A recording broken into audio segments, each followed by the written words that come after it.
using iFLYTEK technology.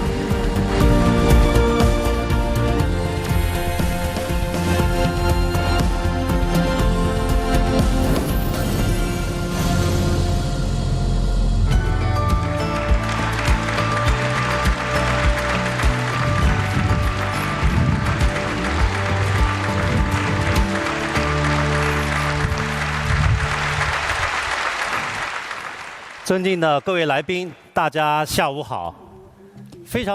afternoon. And representing the iFLYTEK and China, I am very pleased to be here at SBS The Forum. AI has been a hot issue for a number of years, and the world is being reshaped with applications. I think AI should not remain as a technology in a lab, and it should be the problem solver in our world. And I hope that I can share with you how we have been developing AI in China and how we can improve the livelihood of humankind and improve productivity with AI. Let us look back the history of AI development.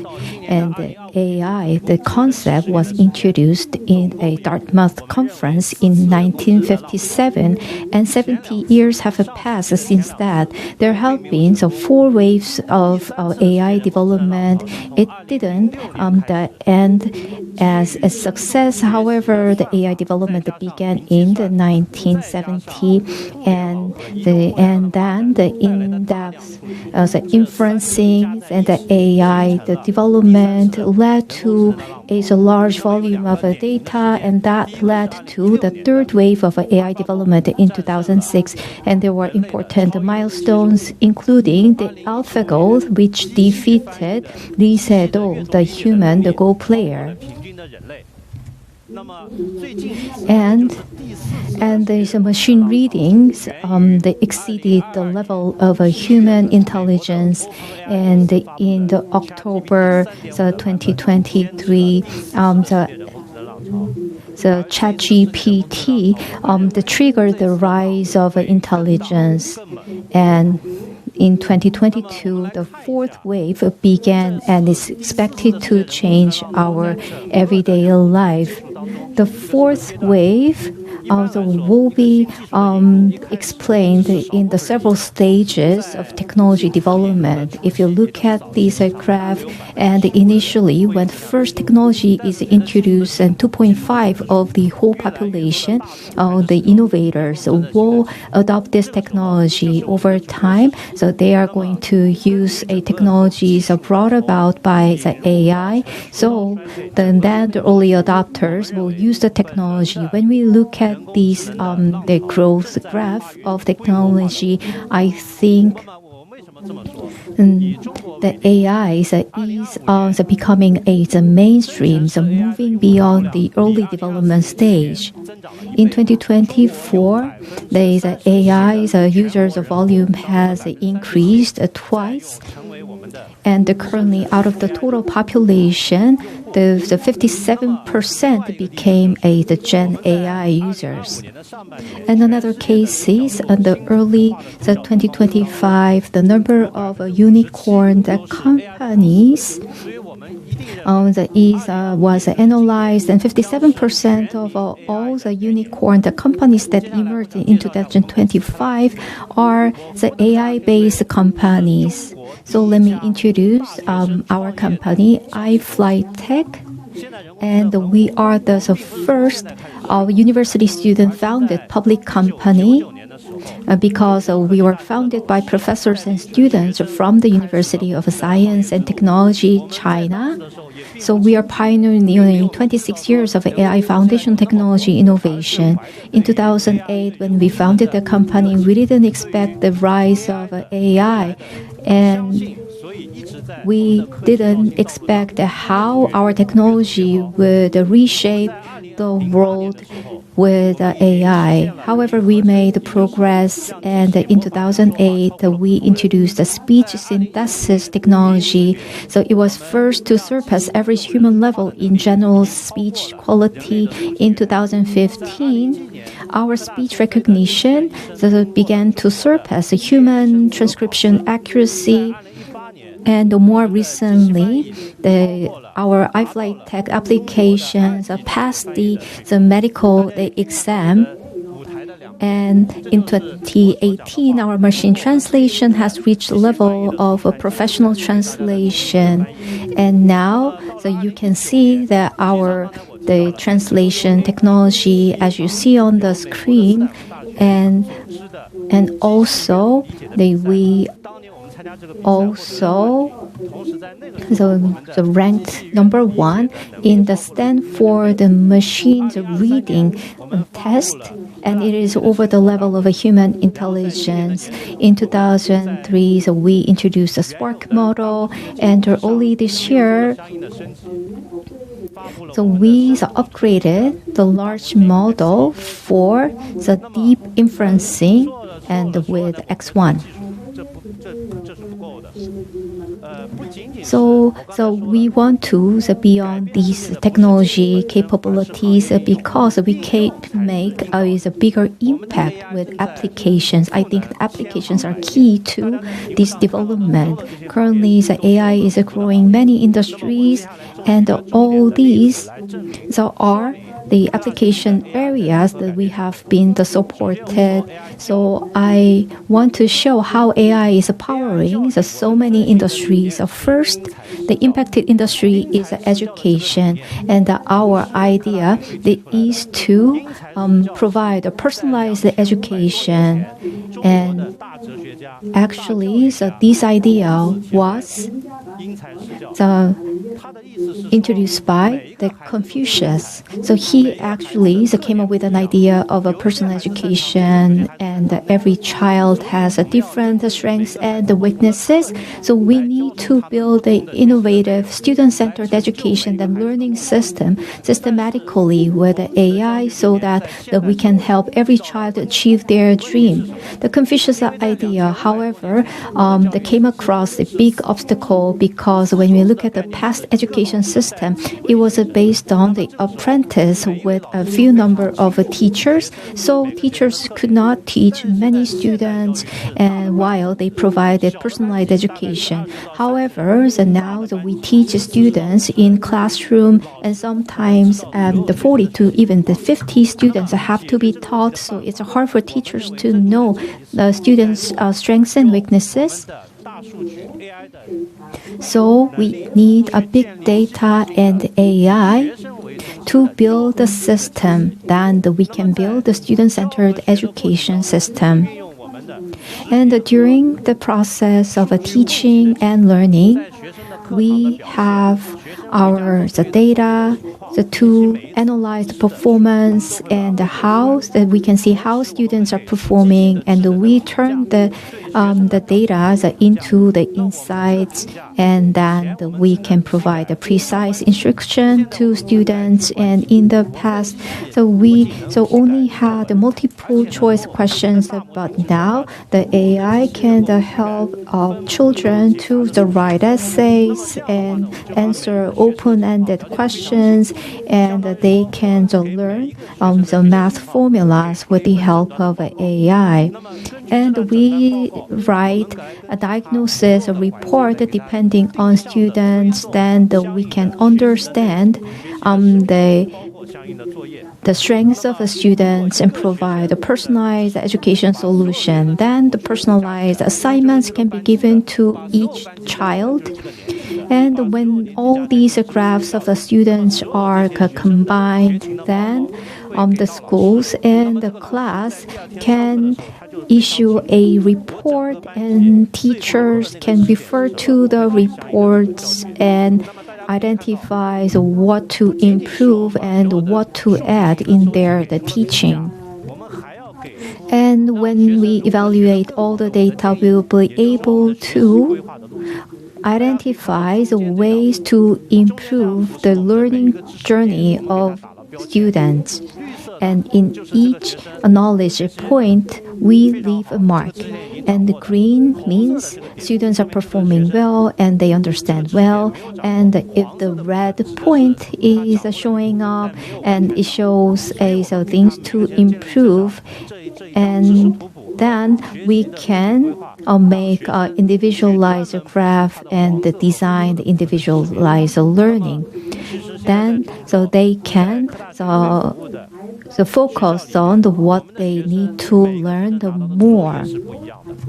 And depending on the students are given the different assignments, then individualized learning curriculums are provided.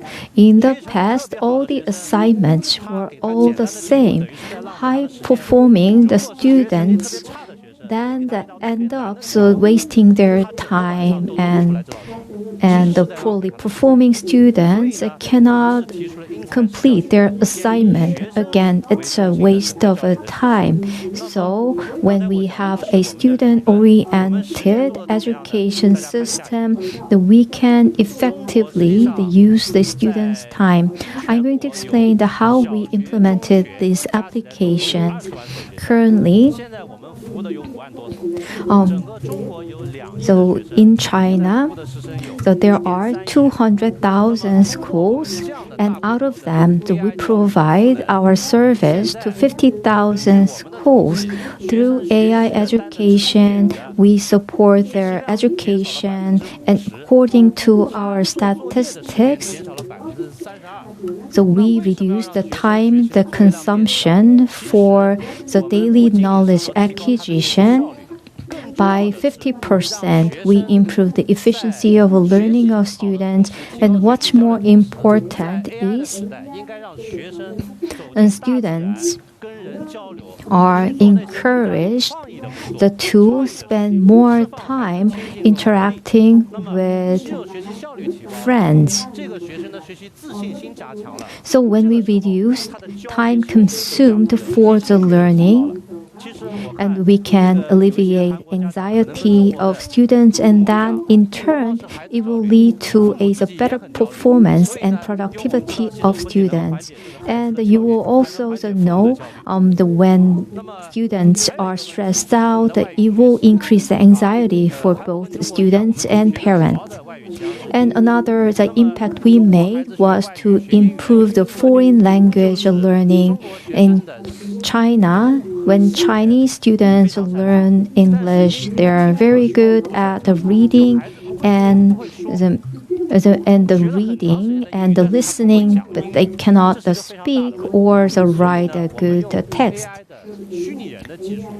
So I think this is a big problem, but we can use AI, and so that the students can have conversation with avatars to improve as a listening and the speaking skills. We have a matrix to evaluate their English skills, and so we are using the AI to improve the listening and speaking exams and the lessons. And currently, 31 the provinces and the cities have introduced our AI education system for English speaking and listening. And another important application area is the healthcare. I'm from the Shanghai area, and I know that Shanghai is very close, so many travelers go to Shanghai and spend the weekends from Korea. However, there are so many rural areas in China, and not just big cities. The Seoul and the Shanghai are the big cities with good Medicare infrastructure and good doctors. But if you go to rural areas, there is a shortage of doctors. So 13 million of the doctors are working in the rural area, and the licensed doctors are only 3 million out of them. And town, and in rural area only there are 300,000 specialist doctors. So it means that in small town, there are only one or two specialist doctors, and even there are some Medicare workers. So when there's a shortage of doctors, we need to provide the smart healthcare support. In the smart the healthcare, so our assisted the medical healthcare the system that achieved the level higher than the average medical exam takers. So we can use this healthcare system to provide the support to rural health community centers, and then in rural community centers, the people can download the assisted healthcare provider, and when the doctors and the machines provide the same diagnosis, they are passed and they can be accepted as an official diagnosis. So in this case, if the diagnoses are different from human doctors and the machines, diagnosis will be reviewed and later can be corrected. Then, so assisted healthcare AI can correct diagnosis and the correct inappropriate prescription alerts, and about 801 the towns or the counties are using these Medicare application, and we standardize about 500 million electronic health records and corrected 1.8 million wrong diagnosis, and the machine is constantly learning. And with our assisted medical AI, so now it can identify the 2,500 diseases. And also, we added the Chinese traditional medicine to this application. So this is in place in the rural healthcare centers, and also the specialized doctors can benefit from Medicare LLM. So we conducted a study with the chief physicians in hospitals, and diagnosis was shown for the same group of patients, and the stability and the accuracy of the application was equivalent to the human level, and even it exceeded the human intelligence level. So it can provide a professional diagnosis and the treatment. Many of you are using in the office environment.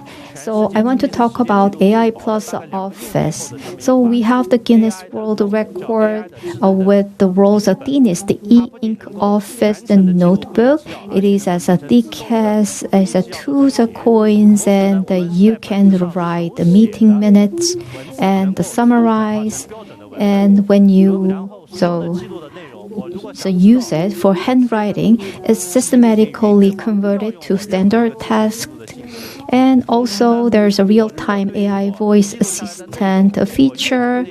And if you read and if it's hard to understand, then you circle to search. Then you can have auto-generated reports and explanations. And this was actually launched in the crowdfunding platform Wadis, and it has gained widespread attention and praise, becoming the best-selling electronic product in the first half of the year. So we can see that a Korean audience is accepting our technology. And another application area is the automotive industry. As We know that Korea has the main powerhouse for the automaking, and iFLYTEK smart cockpit understands drivers and the car and the environment. So it understands the drivers and monitors the health conditions of drivers and passengers. And I want to show how smart cockpit can be applied to your car. 车右侧有积水，不方便上车哦。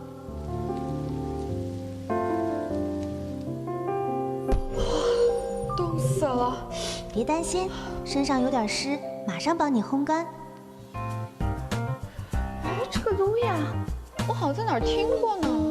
这是 AI 虚拟歌手路亚，是一位热爱音乐的天才少女。我以前听过她的歌，星火，你还记得吗？是的，她的铠甲上周你还循环了3遍呢，一起听吧，你甄选最佳音效。是不是那家可以看湖景、烤鸭好吃的餐厅叫什么来着？是不是在天鹅湖啊？上周5你们去过的西和精致北京烤鸭，它刚刚更新了菜单。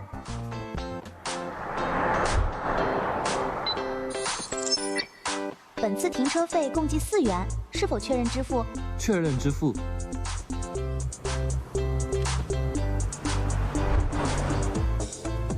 发现你频繁眨眼，眼睛还好吗？有点干还是有些疼吗？都有点。好的，我完成了初步健康检查，结合你的小一健康档案，可能是有轻度干眼症的情况。我建议你可以滴点人工泪液，缓解眼部的不舒服。需要购买并送到目的地吗？行，帮我买1瓶吧。为您下单人工泪液聚乙烯醇滴眼液，立即配送到目的地。确认请说提交订单。提交订单。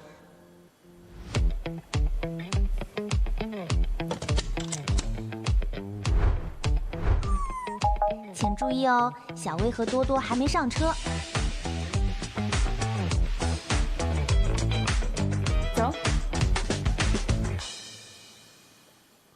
大家可以看到，除了我们中国的这个 As you saw from the video, 环保上往前一步，其实我们的智能座舱要让 for the EV and smart cars, they are widely distributed in China. So this technology is making cars smarter with better understanding about the drivers. And let me conclude my presentation because of time constraints. In 2025, I think this is the first year for AI for all. AI will be used like the water and electricity. It will be the basic infrastructure for all. And I want to work closely with Korean partners and the AI colleagues around the world, and we will make the better the future through our cooperation. Thank you.